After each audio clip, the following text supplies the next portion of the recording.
पे जी जैसे आप रिसर्च शब्द का इस्तेमाल करते हैं तो जाहिर है आपके रिसर्च में जो भी कुछ एक फाइंडिंग होगी, कुछ डेटा होगा, उसके बारे में आप बता सकते हैं कि आपके रिसर्च में क्या फाइंडिंग है, क्या डेटा है? देखिए, जो फाइंडिंग और डेटा हमारे पास रिसर्च का था वो हमने सब सेंसर बोर्ड के सामने रखा। सेंसर बोर्ड ने उसको एक्सेप्ट किया। उसकी कमेटी ने पहले रिजेक्ट किया, दूसरी बार फिर से कमेटी बैठी तो उन्होंने एक्सेप्ट किया कि हाँ आप जो बोल रहे हो वो सच है, क्योंकि वो मैं जानना चाहता हूँ जी हाँ हाँ CBSE तो बाद में आता है, हाँ जी, बट आपने जो रिसर्च किया उसके रिसर्च के अनुसार क्या कंक्लूजन हुआ, क्या इशू है, उसमें कुछ डेटा है, कि देखिए मेरा मकसद फिल्म को बनाना था, उस आवाज़ को उठाना था जो विदेशों में बहुत कम लोग, चंद लोग जो दूसरे धर्मों के बचे हुए हैं उनके साथ जो अत्याचार हो रहा है, मुझे उस आवाज़ को उठाना था। वो चाहे पाकिस्तान हो, चाहे बांग्लादेश हो, चाहे अफगानिस्तान हो, जहाँ पर माइनॉरिटी, जहाँ पर 24% 22% लोग रहते थे, वहाँ पर 1-2% लोग बचे हैं खाली, बाकी 22% कहाँ गए।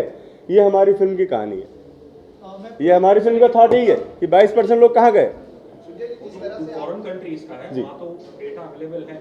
हाँ जी, तो हर न्यूज़ में आता ही है, जी बिल्कुल। इसलिए जरूरी डेटा सर आपके पास यहाँ पर, सर डेटा यहाँ पर आपके पास हाई कोर्ट सुप्रीम कोर्ट में इतना भरा हुआ है, जिस बेस पर मैंने फिल्म को बनाया हुआ है कि ऐसी 2-4 हज़ार फिल्में बन जाएंगी। इतना डेटा, इतना मानवाधिकार के पास इतना डेटा भरा हुआ है। मैंने उन्हीं से रेफरेंस लिया है और ग्राउंड लेवल पर जाकर उन चीज़ों को चेक किया है, तब मैंने फिल्म में उसको रखा है। मैंने विशेष तौर पर मानवाधिकार आयोग और जो हाई कोर्ट सुप्रीम कोर्ट में सबमिट की गई हुई याचिकाएँ हैं, मैंने उनके आधार पर काम किया है और इस फिल्म को मैंने बनाया। सर ऑब्वियसली जो हमारे हिंदू भाई हैं जो नेबरिंग कंट्रीज में हुआ परसिक्यूटेड जी सो उनका तो है, इट्स अ सैड रियलिटी। लेकिन जो बंगाल में शायद और असम में भी जो ज़्यादा एक मैं कहूँगा प्रेसिंग इशू रहा है इतने सालों से, वो वही रहा है रोहिंग्यास का, इलीगल बिल्कुल माइग्रेंट्स का। हाँ बिल्कुल है। तो क्या ये फिल्म उस पर भी टच करती है? बिल्कुल वही है, टच नहीं करती, इन सारी चीज़ों को टच करती है। विदेशों में जो हो रहा है उसको भी टच करती है, और उसके बाद वही जो माइनॉरिटीज़ यहाँ पर आती है उसके साथ क्या हाल हो रहा है, और रोहिंग्या आते हैं तो उनके साथ क्या हाल हो रहा है। जो वहाँ के लोग आते हैं वो चूँकि बहुत गिने चुने चंद लोग, उनका कोई वोट बैंक है नहीं, तो उनको कचरे में फेंक दिया जाता है। लेकिन जो वहाँ से जो लोग आते हैं जिनके पास एक पहनने के लिए कपड़ा है, जिनके पास एक लोटा है, गरीब लोग हैं, एकदम निर्धन हैं, लेकिन फिर भी उनको दामाद जैसा बनाया जा रहा है, यहाँ पर बिठाया जा रहा है। और उसके बाद उनको जब सरकारी सहूलियत मिल जाती है तो वही लोग पूरे देश में क्या करते हैं ये बताने की जरूरत नहीं। आप लोग मीडिया के लोग हैं, सबके पास आंकड़े मौजूद होंगे। चुनाव से पहले इस फिल्म को लेकर आप आए हो और रिलीज की बात कर रहे हो, अगर सेंसर बोर्ड की तरफ से इस चुनाव से नहीं मिलता है प्रस्तुति तो क्या करेंगे? चुनाव से क्या मतलब है? क्योंकि ये फिल्म कहीं ना कहीं प्रोपेगेंडा नहीं करती है। चुनाव इसके बाद भी तो होंगे, इस फिल्म के रिलीज के बाद भी तो चुनाव होंगे, तब क्या करोगे आप? उसके बाद इस देश में हमेशा चुनाव होते रहते हैं। अभी तो आधे चुनाव होने वाले हैं, मान लो, मैं कह रहा हूँ इलेक्शन की बात तो इसमें करना ही बेकार है। मैं रेवोल्यूशन की बात कर रहा हूँ सर। जी इलेक्शन कमीशन जो कोड ऑफ कंडक्ट, हाँ जी, उसके अनुसार आप इलेक्शन से कुछ एक महीना पहले और कुछ शायद एक महीने बाद आप ऐसी फिल्में नहीं दिखा सकते। तो उस हिसाब से मतलब शायद इसलिए मेरे ख्याल से आपको लगता है CBSE भी टेंशन में होगा, क्योंकि वो भी शायद कुछ इलेक्शन कमीशन से कुछ अपडेट चाह रहा नहीं तो हमें फिर अप्रूव क्यों किया है? सेंसर बोर्ड ने हमें अप्रूव क्यों किया कि आपकी फिल्म रिलीज के लिए रेडी है? मुझे इसका जवाब चाहिए सेंसर बोर्ड से कि हमें अप्रूव क्यों किया। अगर अप्रूव किया तो मुझे सर्टिफिकेट चाहिए फिर।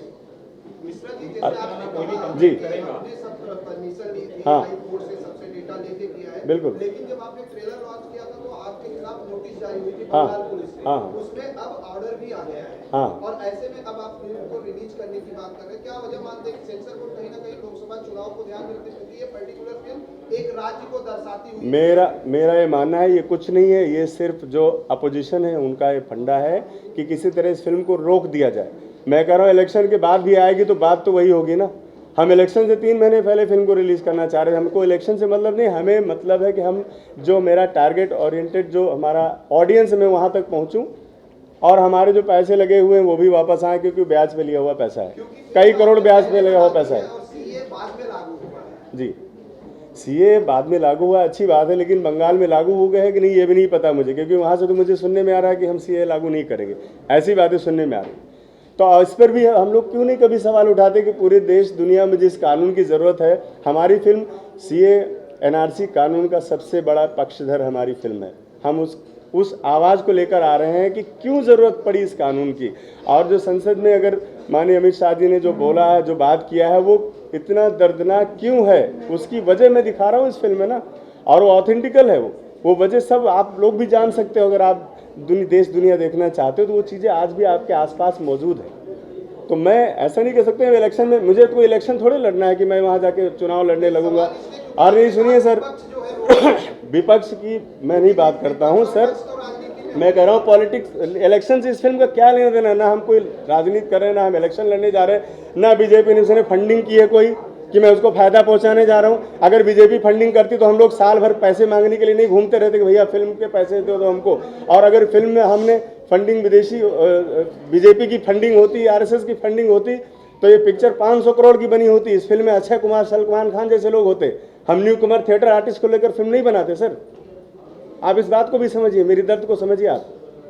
फिल्म के प्रोड्यूसर से जानना चाहूंगा सर, आपसे जानना चाहूंगा इस तरह के जो सब्जेक्ट है उसको बैक करना कितना इम्पोर्टेंट है, और क्या कहना चाहेंगे जब आपको पहली बार इसके बारे में बताया तो क्या रिएक्शन था आपका, क्यों एग्री हुए आप इस तरह के सब्जेक्ट में पैसा इन्वेस्ट करने के लिए? देखिए, मैं पहले अपना परिचय दे दूं। मैं पहले वसीम रिजवी था और शिया सेंट्रल वक्फ बोर्ड उत्तर प्रदेश का 4 बार अध्यक्ष रहा हूँ, 2 बार दर्जा राज मंत्री रहा हूँ,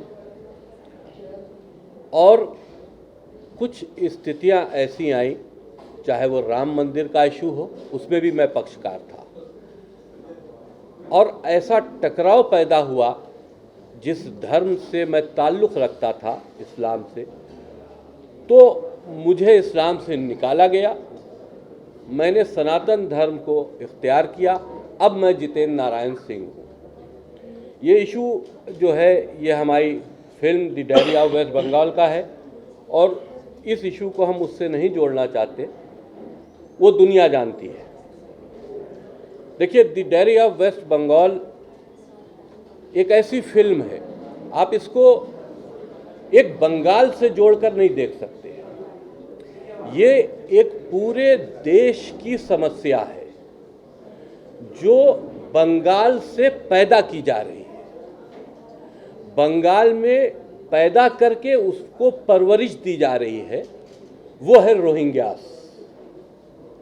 वो कट्टरपंथी लोग जो भारत के अंदर आकर जिहाद जैसा इश्यूज़ के ऊपर काम करते हैं, या भारत के अंदर आकर गजवाए हिंद की बात करते हैं, उस तरह के इश्यूज़ के ऊपर हमारी ये फिल्म है the diary of West Bengal, जो उसको एक्सपोज करती है।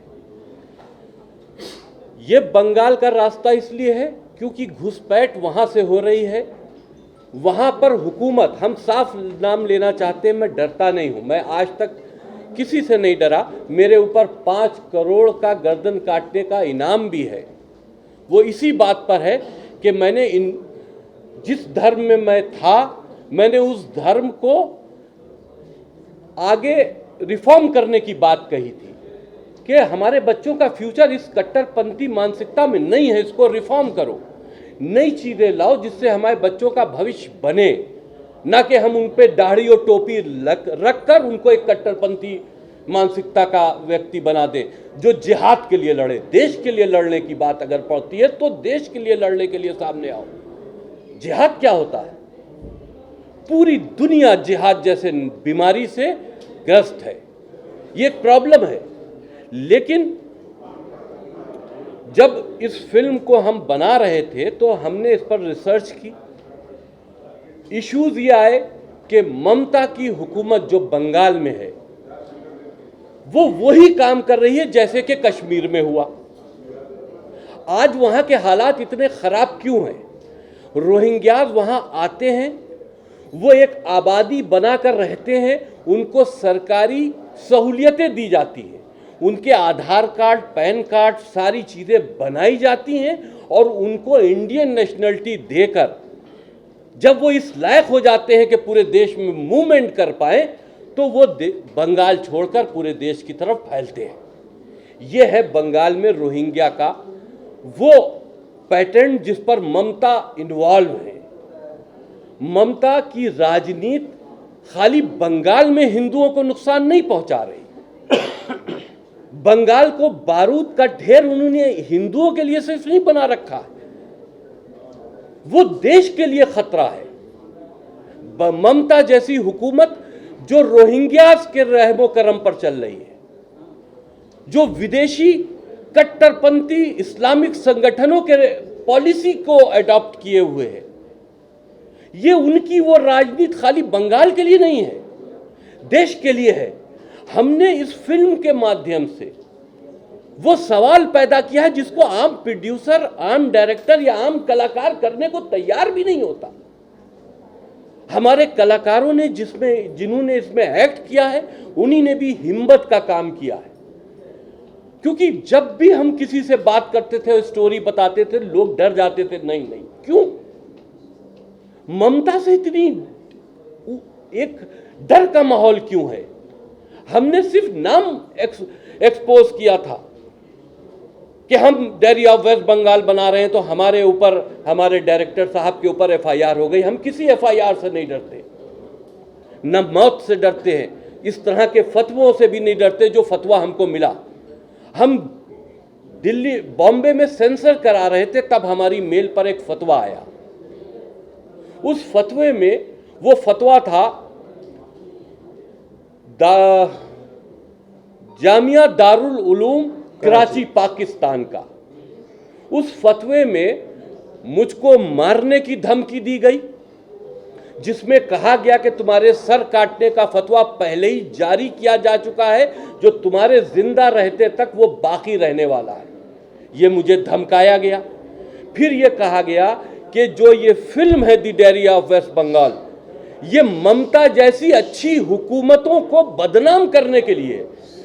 बड़ा सोचने की बात यह है कि ममता जैसी अच्छी हुकूमत, जिसको पाकिस्तान से आए फतवे में मोहर दी जा रही है, प्रूव किया जा रहा है कि वो अच्छी हुकूमत है, तो अगर ममता पाकिस्तान के लिए अच्छी है तो जरूर इस देश के लिए खतरा है, हिंदुओं के लिए खतरा है।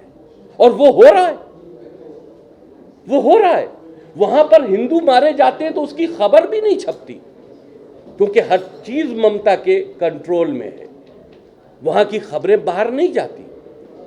तो उस फतवे में यह भी लिखा है कि तुम को चेतावनी दी जाती है कि तुम इस फिल्म को रिलीज ना करो, इसमें जो भी तुम्हारा खर्च आया है वो खर्चा रिलीज न करने के ऐलान के बाद तुमको मिल जाएगा, और तुम इस फिल्म को रिलीज करते हो तो चेतावनी है, तुम बड़े नुकसान में जाओगे। तो मारने की तो बात खत्म हो गई, मार तो वो दे नहीं चाहते, पूरा मुस्लिम वर्ल्ड मुझे मारना चाहता है, मेरी हत्या करना चाहता है, तो उससे मैं डरता नहीं, जितनी सांसें हैं उतनी मुझे जीनी। तो अब इस फतवे को हम क्या माने?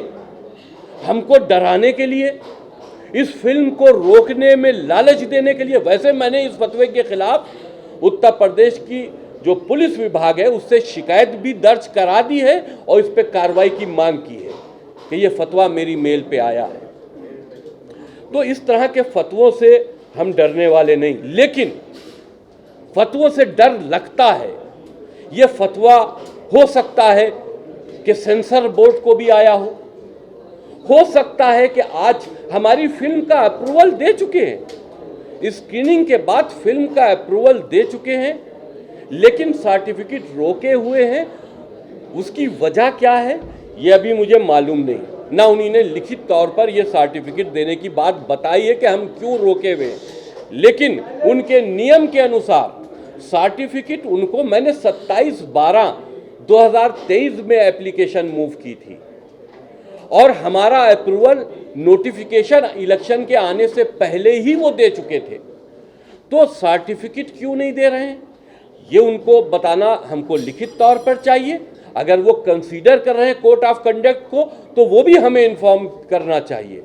और अगर आपने हमको सर्टिफिकेट दे दिया, अप्रूव कर दिया है, तो फिर आपने कौन सी ऐसी चीज अप्रूव कर दी है जिसको दिखाने के लिए आप समझते हैं कि शांति व्यवस्था भंग हो जाएगी? और वही हालात पहले भी हैं, वही हालात बाद में भी हैं। और अगर आप चाहते हैं कि हम इस फिल्म को रिलीज करें तो आप रोके क्यों हैं? हो सकता है, देखिए हम लोग छोटे प्रोड्यूसर हैं, कम दायरे में काम करते हैं। हम पे इल्ज़ाम ज़रूर लगेंगे कि ये भाजपा का प्रोपोगंडा है। भाजपा का प्रोपोगंडा होता तो भाजपा से फंडिंग भी होती और हम किसी बड़े एक्टर को लेकर इस फिल्म को बना रहे होते। हमने मंझे हुए एक्टर ज़रूर लिए हैं जो किफ़ायती पैसों में मेरे साथ काम करने आए हैं। वो मंझे हुए एक्टर हैं जो बड़े एक्टर से भी अच्छी एक्टिंग करना जानते हैं। उन्हीं ने इसमें अपना जो रोल है वो अदा किया है। लेकिन अब ये कहा जाए कि ये सरकार के सपोर्ट में है, किसी भी बात को कमज़ोर करने के लिए हमेशा ये इल्ज़ाम लगा दिया जाता है कि ये प्रोपोगंडा है, ये कमज़ोर करने की बात है। जब आप किसी की सच्चाई बता नहीं सकते, संदेश खली में जो हुआ, शाहजहां शेख जैसे बंगाल के अंदर एक नहीं है, 20 शाहजहां शेख हैं जिनका वहां एम्पायर चल रहा है, जो बंगाल में इस्लामिक शरीयत के कानून को भी अपने अपने क्षेत्रों में लागू किए हुए हैं। हमने खुद देखा है वहां पर हिंदू किस डर और दबाव में रह रहा है, ये देखने वाली बात है। और अगर ऐसे समाज, ऐसे मुद्दों को हम नहीं लाएंगे तो फिर इसको दिखाएगा कौन अगर सब डरेंगे। प्रोड्यूसरों को एक तो डरना नहीं चाहिए, और सर्टिफिकेट अगर रोका गया है इसमें एक वजह हम ये भी आज खुले तौर पर आपसे कह दें कि हो सकता है कि फिल्म इंडस्ट्रीज के ऊपर जिनकी मोनोपोली है खान ब्रदर्स, हो सकता है खान ब्रदर्स की भी इसमें एक्टिविटीज हो। जब बात आप लिखित तौर पर हमको स्पष्ट नहीं कर रहे हैं तो हम कुछ भी सोच सकते हैं। पाकिस्तान का दबाव है, ममता का दबाव है, या खान ब्रदर्स का दबाव है? किसके दबाव में हमको फिल्म रिलीज करने के लिए वक्त पे सर्टिफिकेट इशू नहीं किया जा रहा है? देना तो पड़ेगा क्योंकि आप अप्रूवल दे चुके हो, आज नहीं दोगे कल दोगे, लेकिन वक्त पर क्यों नहीं दे रहे हो, ये एक सवाल है। तो सीधी सी बात यह है कि फिल्म एक सामाजिक इशू के ऊपर है। हिंदुओं के साथ में बंगाल में जो ममता की हुकूमत अब कर रही है, पहले भी होता था, लेकिन जो अब कर रही है वो खतरनाक है। और हिंदुओं की चिता बनाने की वहां तैयारी हो रही है, ये मैंने खुद देखा है। और इसमें ममता की हुकूमत पूरी तरह से इन्वॉल्व है। मैं इसको खुले तौर पर कह सकता हूं, वो FIR करेंगी, मुझे कोई डर नहीं। हक बात बोलना अगर गुनाह है तो वो गुनाह हमने हमेशा किया है, और मैंने हमेशा हक बात ही बोली है। और इससे किसी को तकलीफ होती है तो उसकी हमें परवाह नहीं। हम बचपन से हमारा एक मिजाज रहा है कि हम मेजॉरिटी को नहीं देखते, संख्या को नहीं देखते, उनका साथ देने की कोशिश करते हैं जो कम होते हैं। आज बंगाल में हिंदू डरा हुआ है, बंगाल में हिंदुओं का शोषण हो रहा है, उनके दुख और दर्द को फिल्मी प्लेटफॉर्म पर दिखाना चाहिए। इस सोच के साथ में हमने इस फिल्म को बनाया है, और हम अपने सारे जो किरदार निभाया है जिन लोगों ने, हम उन सबको बधाई देते हैं कि ये सब भी बहुत बहादुर लोग हैं जिन्होंने इस फिल्म का पार्ट बने। सर, आपने बहुत बड़ी बात कही कि शायद पाकिस्तान को, फिर आपका पर्सनल एग्जाम्पल बताया कि पाकिस्तान की तरफ से ईमेल आया था, डायरेक्टर साहब ने भी कहा था कि पाकिस्तान का हाल हो सकता है। इसमें हमारी जो केंद्र सरकार है और जो सुरक्षा एजेंसीज है, आप लोगों ने कुछ इस चीज़ को लेकर उनसे कोई कंप्लेन की है कि इसका इन्वेस्टिगेशन किया जाए? मैंने फतवा जो आया था वो, और जिस मेल पे आया था वो, उसके प्रूफ सब मैंने अपनी उत्तर प्रदेश की हुकूमत, क्योंकि मैं बिलोंग वहाँ से करता हूँ, मैंने उत्तर प्रदेश की हुकूमत को इस पर कार्रवाई करने के लिए भेज दिया है। चाहे ATS जांच करे इसकी, चाहे हाई अथॉरिटीज़ जांच करें, फतवा देने वाले को पकड़ना चाहिए, चाहे वो पाकिस्तान में छुपा क्यों ना बैठा हो। जी, आपसे जानना चाहेंगे क्या सोच के आपने इस टॉपिक को चुना, ऐसा क्या लगा कि आपको ये काम करना? नमस्ते आप सबको, मेरा नाम अर्शन है और मैंने कैरेक्टर सुहासिनी का किरदार किया है। मुझे जब सनोज सर ने स्टोरी बोली, एज एन एक्टर मुझे स्टोरी बहुत पसंद आई, एंड एज एन एक्टर मुझे लगा कि ये मेरे कैपेबिलिटी को और एक्सटेंड कर सकता है, इसलिए मुझे ये किरदार करने में काफ़ी संतुष्टि हुई। अर्शिन, ट्रेलर देख के ऐसा लग रहा है कि आपका कैरेक्टर शायद दूसरे देश से आया है और परसिक्यूटेड है जी। सब मेरा एक सिंपल सा सवाल था कि एक परसिक्यूटेड, चाहे उसका नाम हो सुहासिनी हो या फिर सबीना हो, इसमें तो कोई फ़र्क नहीं है। जी। तो फिर जो CA है उसके अंदर जो एक कॉन्स्टिट्यूशनली भी जो बात छिड़ी गई है कि ये अनकॉन्स्टिट्यूशनल है बिकॉज ये धर्म जात के नाम पे ये डिस्क्रिमिनेट करता है। तो considering that you have played a persecuted character already just in the reel, तो इस चीज़ पे आप क्या कहना चाहिए?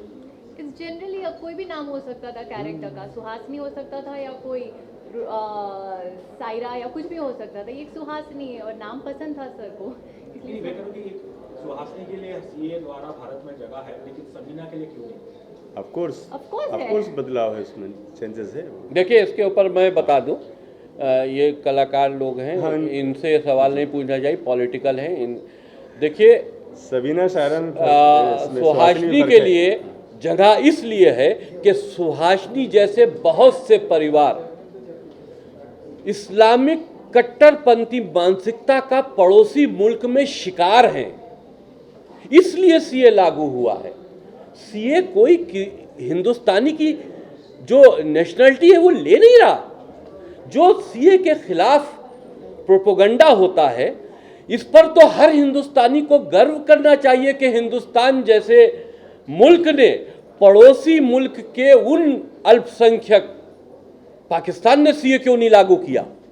अगर पाकिस्तान समझता है कि हिंदुस्तान में मुसलमान परेशान हैं, तो उसने अपने दामन क्यों नहीं फैला दिया कि आओ मेरे आगोश में आ जाओ?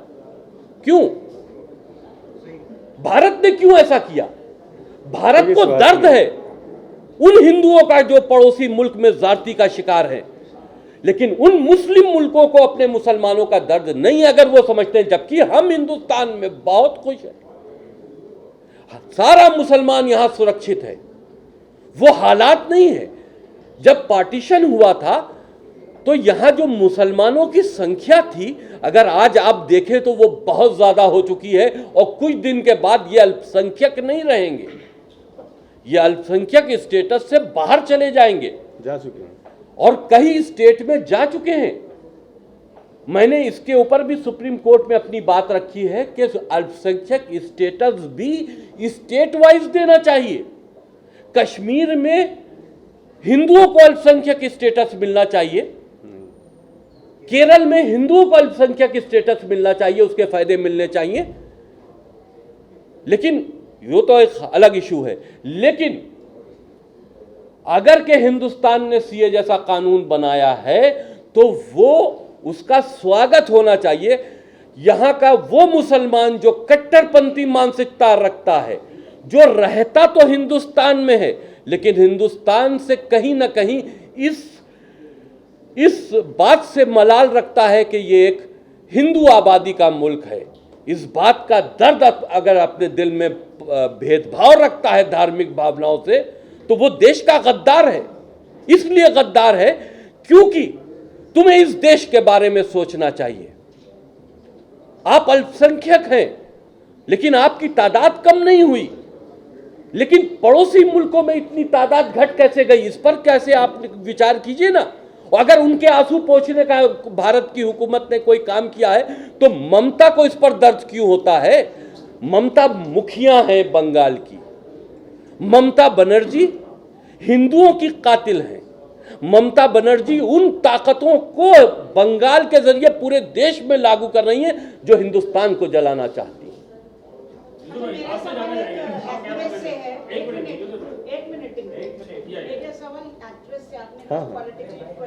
हाँ जी, हाँ जी। But at least she is a citizen of India, and I would like to ask her, what does she know about CAA? That is part of your knowledge. Yeah, And should it be implemented or not?